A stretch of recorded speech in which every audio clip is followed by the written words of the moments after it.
هتلاقي كل الموديلات، كل الانواع، جوده في التقفيل، هتلاقي كل اللي يناسبك باسعار جميله جدا. يعني انا شفت اسعار اغلى من هنا بس مش نفس التقفيل اللي هنا.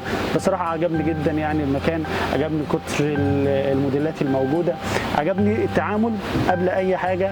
وبصراحه المكان يستاهل فعلا اللي اديله يعني ريت عالي. السلام عليكم، انا عبد الرحمن عبد التواب رياض، انا من محافظه الجيزه، انا فيوم بس انا مقيم في الجيزه. جيت المكان هنا بصراحه جيت اكتر من مكان هنا في دمياط، وكانت الحاجات متنوعه والاسعار تنافسيه في كل مكان. يعني كنت حابب جدا يعني اول ما شفت احمد فؤاد وشفت بصراحه الفيديوهات وشفت المعرض دومينيتشر، بصراحه عجبني جدا يعني. او كنت جيت وخدت كذا فكره من كذا مكان هنا، بس حبيت جدا اتعامل معاهم. واول ما جيت الحمد لله كان على شغل على طول، واتعاملت معاهم ناس قمه في الادب والذوق والاخلاق.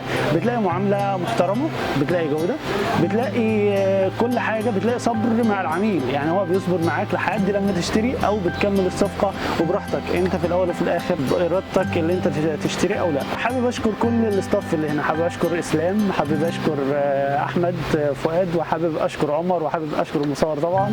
الناس كلها والله محترمه جدا يعني، ذوق، كرم، ضيافه، يعني بتلاقي كل حاجه بصراحه بتحبها. لما جيت هنا حبيت ان انا اتفرج الاول. انا اصلا ما كنتش جاي اشتري وما وحدتلهمش اللي انا عاوز اشتري. انا جيت هنا بصيت الاول، بعد كده قررت اللي انا اشتري. هتلاقي كل الموديلات، كل الانواع، جوده في التقفيل، هتلاقي كل اللي يناسبك باسعار جميله جدا. يعني انا شفت اسعار اغلى من هنا بس مش نفس التقفيل اللي هنا. بصراحه عجبني جدا يعني المكان، عجبني كتر الموديلات الموجوده، عجبني التعامل قبل اي حاجه. وبصراحه المكان يستاهل فعلا اللي اديله يعني ريت عالي. بصراحه المكان كبير، مكان كبير جدا يعني، يستاهل فعلا اللي احنا نشكر فيه. ده مش والله يعني مش تملق يعني من المكان بس، ولا الناس اصلا مش عامله اي مجهود عشان احنا نقول كده، بس ده والله احنا يعني ده اقل حاجه ممكن نقدمها للمكان. شكرا جدا لدومينيتشر، شكرا لكل الاستاف، والف الف شكر يعني على التعامل. وان شاء الله في تعامل تاني. انا مهندس وبشتغل يعني في الفرش الاساس وكده، وان شاء الله باذن الله ده مش اخر تعامل.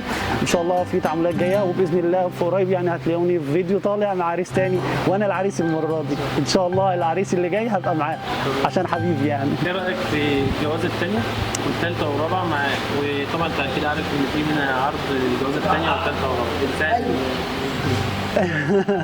والله انا رايي بصراحه يعني اللي هو انا مش من ضمن الناس اصلا اللي بتحب اللي هو يعني هو كفايه واحده، يعني كفايه واحده جدا، بس مش ده اللي هو يقلل من اللي انت تيجي. لا تعالى، لو عاوز تجدد بيتك تعالى واتفرج وشوف. فبصراحه يعني الاجواء هنا جميله جدا، جو من الحب اصلا. يعني الراجل بيقدمه لك بقدر الامكان عشان تعرف تختار الحاجه اللي تناسبك، بتناسب ذوقك، بتناسب الحاله الماديه اللي معاك، وفي نفس الوقت هتستمتع بالاجواء اللي في المكان. يعني الاجواء بصراحه جميله جدا يعني. بس انت هربت من السؤال. انا هربت من السؤال عشان هي العروسه واقفه فهي هتضرب يعني. بس انت ناوي تتجوز جوازه ثانيه؟ لا مش ناوي بصراحه، انا مش عاوز اتضرب بصراحه. صدقنا حضرتك. ربنا يخليك يا حبيبي، وشكرا ليك، ربنا يخليك.